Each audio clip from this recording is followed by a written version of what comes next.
Et je cède la parole à Monsieur le chef de l'opposition officielle. Merci beaucoup, Monsieur le Président. Vous allez me permettre d'entrée de jeu de saluer des membres de la famille de Benoît Pelletier ainsi que des proches qui sont dans nos tribunes aujourd'hui. Alors, Monsieur le Président, je sollicite le consentement de cette Assemblée afin de présenter la motion suivante, conjointement avec le ministre de la Justice, le député de Rosemont, le député de Jean Talon, la députée de Vaudreuil et le député d'Arthabasca. Que l'Assemblée nationale rende hommage à la mémoire de M. Benoît Pelletier, décédé le 30 mars dernier. Qu'elle rappelle qu'il fut député de la circonscription de Chapleau de 1998 à 2008 et qu'il a occupé de nombreuses fonctions ministérielles, à savoir celles de ministre des Affaires intergouvernementales canadiennes, des Affaires autochtones, de la francophonie canadienne, de la réforme des institutions démocratiques, de l'accord sur le commerce intérieur et de l'accès à l'information, ainsi que ministre responsable de la région de l'Outaouais et de la région du Nord du Québec. Qu'elle rappelle l'importante contribution à la vie publique, politique et académique du Québec et du Canada de ce professeur, juriste et constitutionnaliste d'exception. Qu'elle souligne son affabilité caractéristique et le profond civisme qui guidait son engagement public et en faisait un homme politique apprécié et respecté de tous.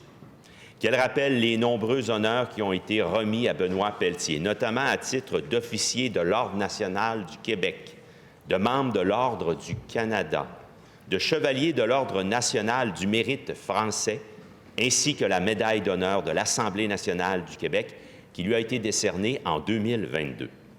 Qu'elle offre ses plus sincères condoléances à sa famille et à ses proches et leur témoigne la gratitude de la nation québécoise pour une vie passée à l'enseigne du service public.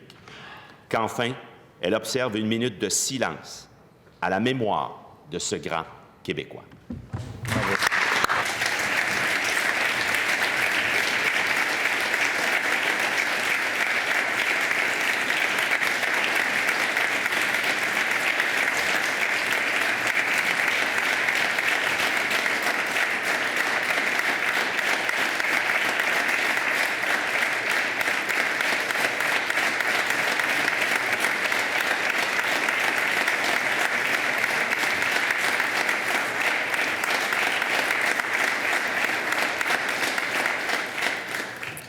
Est-ce qu'il y a consentement pour débattre de cette motion, Monsieur le leader adjoint? Oui, Monsieur le Président. Il y a consentement pour un débat de 3 minutes par intervenant dans l'ordre suivant.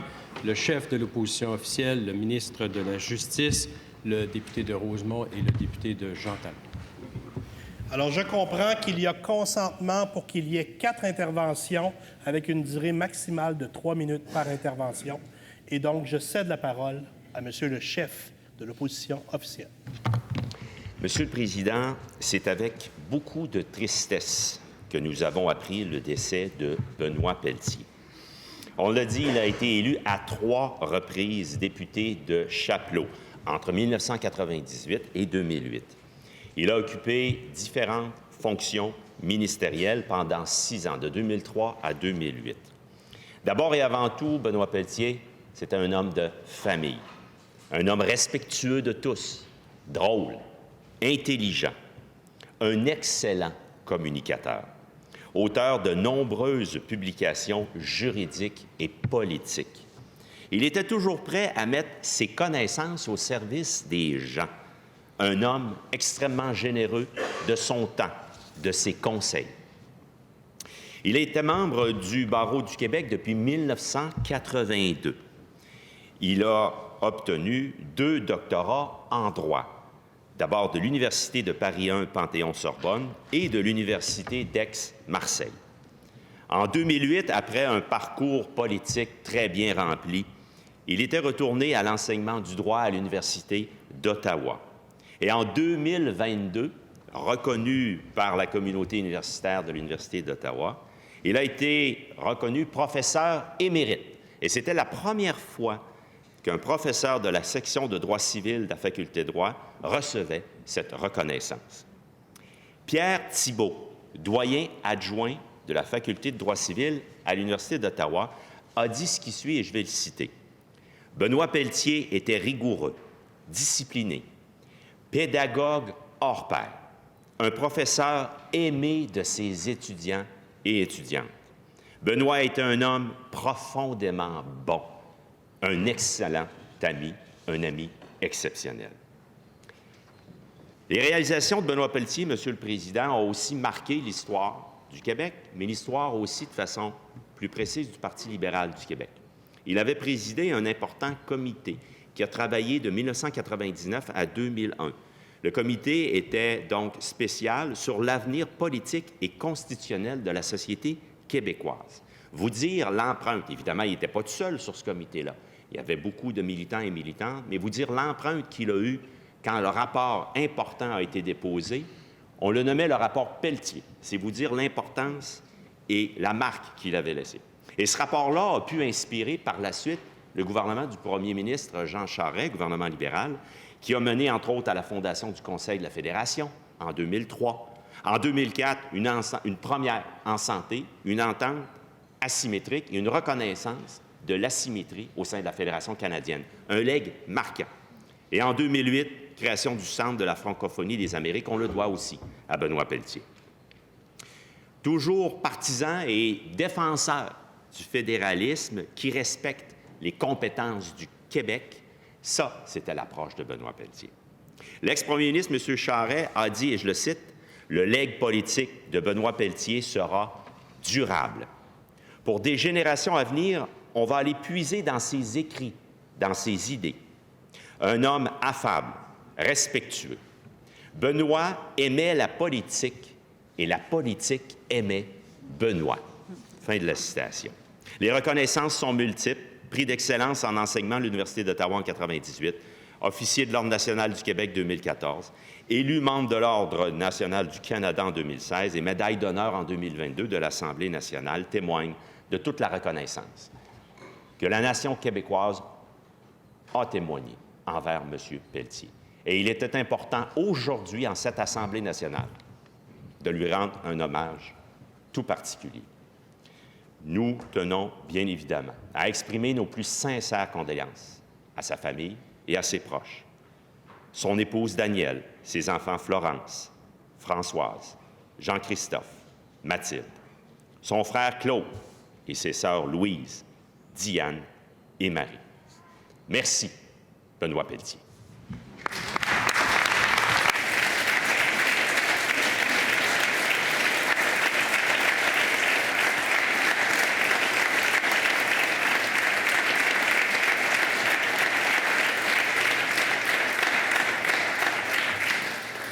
Merci beaucoup, Monsieur le chef de l'opposition officielle.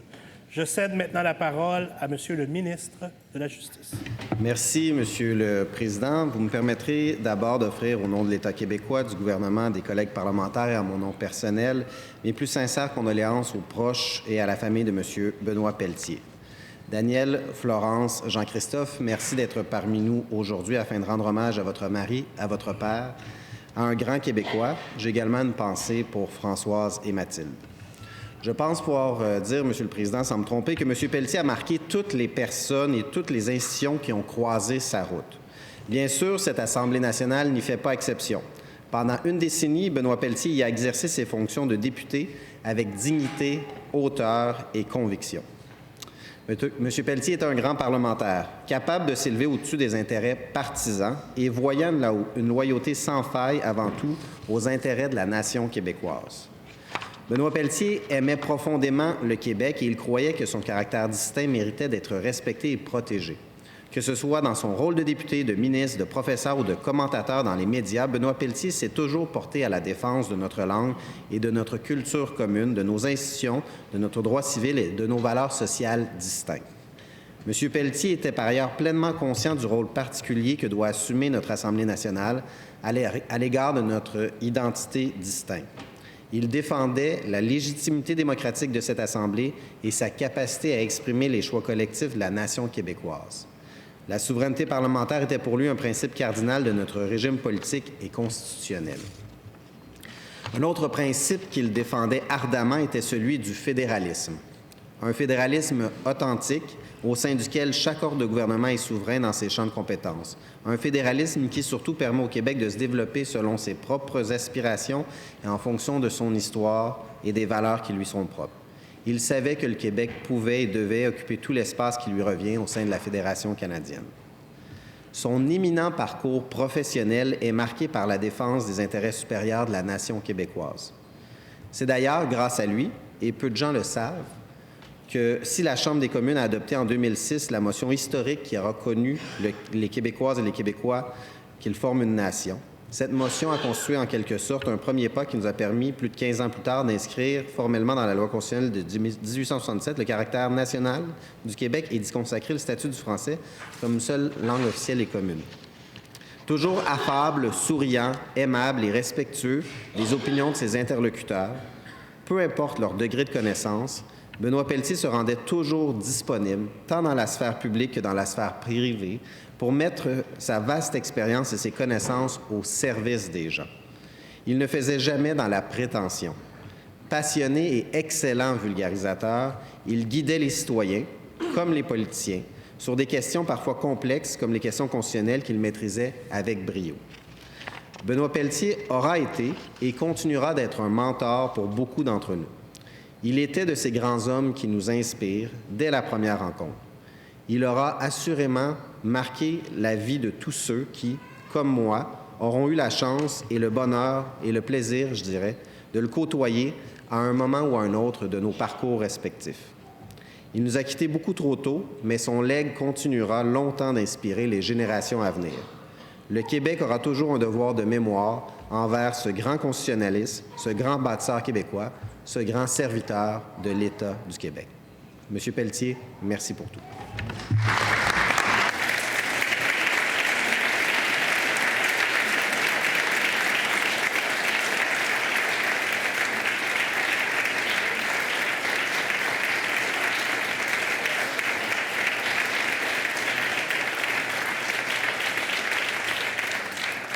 Merci beaucoup, Monsieur le ministre de la Justice. Maintenant, pour la prochaine intervention, je cède la parole à Monsieur le député de Rosemont. Merci, Monsieur le Président. Ça fait quelques décennies que je traîne dans les parlements, alors nécessairement, tout le monde vieillit. Les gens nous quittent. C'est toujours triste. Mais quand quelqu'un nous quitte si tôt, ça l'est encore plus. Alors, je vais vous exposer quelques souvenirs de journalistes, parce que c'est ainsi que j'ai connu M. Pelletier, pour célébrer ce qu'il a fait dans le domaine public. Il n'y a pas beaucoup de collègues ici qui ont côtoyé M. Pelletier à l'Assemblée nationale. Il y a certainement le premier ministre, probablement le ministre de l'Éducation qui l'a côtoyé un peu. Oui, le député de Montmorency aussi et probablement un autre doyen ici, le député de Matapédia. Moi, je l'ai côtoyé aussi, mais j'étais de l'autre bord de la clôture, j'étais journaliste. J'étais assis là, pas ici. Puis les journalistes ne vous le diront pas, mais ils ont des préférés dans la liste. Benoît était assurément un de mes préférés. Je ne manquais pas beaucoup d'occasions quand je venais à Québec d'aller m'asseoir avec lui dans son bureau, l'immeuble qu'on appelle le Bunker en face, avec son chef de cabinet, Olivier Marcil, que je salue. Des gens qui m'accueillaient toujours, et on avait toujours une bonne discussion. Bon, j'ai jamais fait aucune manchette avec des déclarations de Benoît Pelletier, mais ça, c'est à son honneur, parce que nous avions des discussions profondes, notamment sur l'avenir du Québec, sur le fait français qui lui tenait énormément à cœur, sur la place du Québec à l'international, qui lui tenait aussi à cœur. Et moi qui étais jeune papa à l'époque, et lui aussi quand même, on ne manquait jamais de parler de la famille. Parce que ça, je crois, sans l'avoir connu intimement, je sentais que c'était sa profonde passion. J'avais une affection particulière pour Benoît Pelletier, peut-être à cause du contexte et de l'époque. Benoît Pelletier est arrivé ici en 1998 comme un des derniers réformateurs du fédéralisme. Ça, déjà, c'était courageux. Mais rappelez-vous, ses compagnons de danse, ses partenaires de danse au fédéral à l'époque, qui étaient des gens comme Jean Chrétien ou Stéphane Dion. C'était pas évident de se lancer sur le plancher de danse à l'époque pour quelqu'un qui voulait assurer une plus grande place du Québec, non seulement dans la Fédération canadienne, mais à l'étranger, à l'international. Et c'est à ça que Benoît Pelletier s'est beaucoup appliqué dans sa vie. Malheureusement pour lui, c'était à l'époque où Jean Chrétien donnait des entrevues en disant « La Constitution n'est pas un magasin général et essentiellement, nous avons répondu à toutes les demandes du Québec. » Alors, M. Pelletier se relevait chaque matin suivant, reprenait le bâton du pèlerin et essayait de convaincre ses collègues à Ottawa, ses partenaires de danse, qu'il fallait donner une meilleure place au Québec. Et juste pour ça, on ne le remerciera jamais assez. Juste pour ça. Il a fait beaucoup plus que ça. Rappelez-vous, en 2004, il avait posé un geste ici assez inusité, en tout cas que moi je n'ai pas vu depuis que je suis député, je n'ai pas vu ça souvent comme journaliste. Il avait déposé un avant-projet de loi sur la réforme du mode de scrutin. Là, je reconnais bien l'intellectuel double doctorat en droit qui avait poussé la démarche parlementaire jusqu'à déposer un avant-projet de loi là-dessus. Ça ne s'est pas vu souvent. Et il le faisait avec cœur. Il le faisait avec conviction et toujours avec un calme qui était rassurant. C'était rassurant de parler avec Benoît Pelletier. C'est ce que ses anciens collègues, ministres et députés m'ont dit aussi. Il était rassurant. Les gens qui travaillaient avec lui trouvaient beaucoup de qualités. On lui trouvait notamment un petit côté brouillon parfois. On me raconte que Benoît Pelletier mettait toutes ses idées pêle-mêle sur des petits papiers, puis qu'il mettait ça dans un panier. Puis après, avec ses collaborateurs, ses collaboratrices, on sortait ça, puis on remettait tout ça en ordre. Et puis ça finissait par donner généralement des idées objectivement avec une direction très claire, mais ses conseillers trouvaient notamment que c'était une façon de travailler qui était un peu inusitée. Mais il ne faudrait pas confondre le panier d'idées avec confusion. Les idées qui sortaient de la bouche de Benoît Pelletier étaient d'une clarté exceptionnelle. Il a parfois levé un peu le ton, notamment avec les partenaires fédéraux. Ça lui a valu d'ailleurs des remontrances assez partisanes. Il est aussi sorti de sa réserve à un certain moment pour rappeler à sa famille, et ça, j'ai trouvé ça assez extraordinaire, c'est toujours courageux de faire ça, pour rappeler à sa famille politique, il avait cité, je le cite, il avait dit, je le cite, « Si les fédéralistes n'ont pas de projet d'avenir, ce sont quand même pas les souverainistes qui vont leur en donner. » On saurait le contredire. M. Pelletier n'a pas inscrit son nom dans la longue liste des ex-commentateurs, mais il se permettait à l'occasion de sortir pour avoir des éclairs de sagesse comme ça. On le remercie pour ça aussi. Je veux terminer en parlant de sa famille, justement. Merci, bienvenue d'être là. Quand il est parti, Benoît Pelletier, il avait dit « La politique, c'est un immense sacrifice sur les familles, sur la famille. » Il n'y a pas grand monde ici qui va le contredire. Il est parti pour l'enseignement, il est parti pour rejoindre sa famille, mais soyez assurés qu'il a laissé une empreinte durable et positive dans l'espace public et dans l'esprit et le souvenir de tous ceux et celles qui l'ont connu. Un souvenir impérissable d'un homme bon, affable, intellectuel, brillant, dont on s'ennuie déjà. Merci.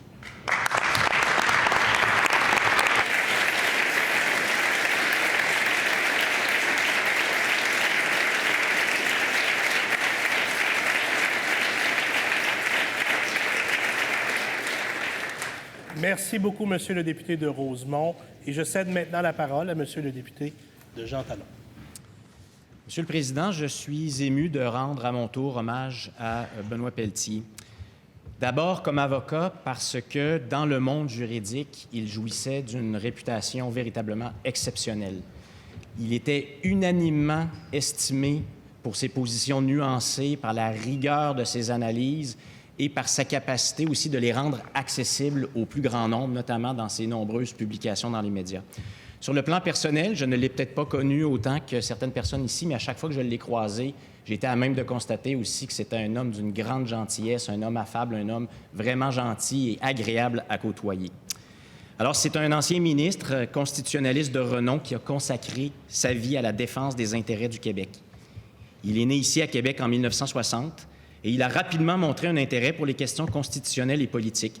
Diplômé en droit de l'Université Laval, qui est aussi mon alma mater, et de l'Université d'Ottawa, il a été un académicien et un praticien dont l'expertise et les connaissances ont enrichi les réflexions entourant l'avenir constitutionnel du Québec. Député de Chapleau de 1998 à 2008, il a occupé plusieurs postes ministériels, notamment ceux de ministre des Affaires intergouvernementales canadiennes, ministre de la francophonie canadienne et ministre des Affaires autochtones. Son mandat a été marqué par la quête de reconnaissance et de respect pour le Québec au sein de la Fédération canadienne et pour une plus grande protection du statut de la langue française partout au Canada. Il a plaidé pour un fédéralisme asymétrique, cherchant à donner plus d'autonomie aux provinces et en particulier au Québec. Il a plaidé pour une redéfinition constante du Canada comme un pays fondé sur une dualité linguistique. Il a plaidé aussi pour le droit du Québec de développer son propre modèle de laïcité, espérant que les tribunaux ne se substituent pas à la nation québécoise en imposant un modèle qui n'est pas le sien. Il croyait que la reconnaissance du caractère distinct de la nation québécoise, sur ce point comme tant d'autres, est essentielle. Benoît Pelletier était un fédéraliste convaincu, mais il était pleinement conscient des défis du Québec au sein du Canada. Il a souvent exprimé ses inquiétudes quant à la diminution du poids politique et démographique du Québec. Il a souligné avec une rare franchise, il y a un an à peine, que cette diminution était un phénomène malheureusement irréversible. Il a averti que la diminution du poids du Québec pourrait ouvrir la porte à une centralisation accrue, affaiblissant ainsi la voix des provinces et menaçant l'équilibre de notre fédération, un équilibre qu'il chérissait. Il a aussi reconnu l'enjeu de l'appétit politique pour les réformes constitutionnelles qu'il appelait de ses vœux. Je souhaite souligner que bien que nous ayons souvent divergé sur des solutions apportées aux enjeux du Québec, nous partageons avec Benoît Pelletier une affection profonde pour notre nation et un désir sincère de voir le Québec prospérer et s'épanouir. Benoît Pelletier a travaillé inlassablement à la réalisation de ses rêves pour la place du Québec au sein du Canada. En terminant, je souhaite exprimer mes plus sincères condoléances à la famille de Benoît Pelletier, à ses amis, à tous ceux qui l'ont connu et aimé. Le Québec a perdu un de ses grands défenseurs, mais son héritage intellectuel et politique demeure. Merci.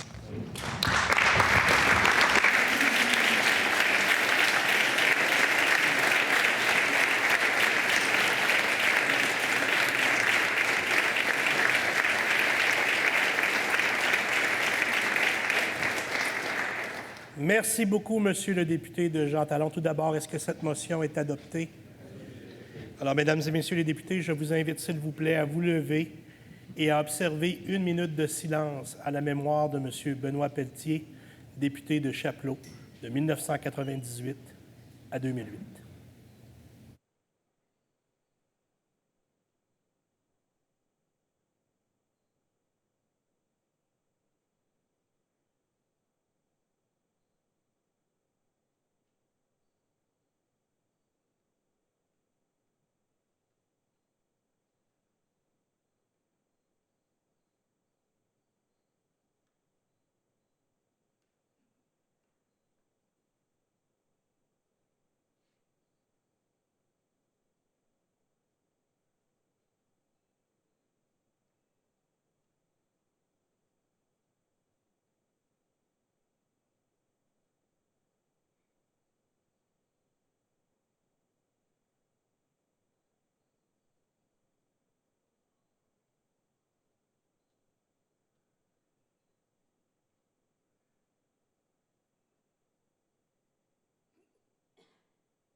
S'il vous plaît.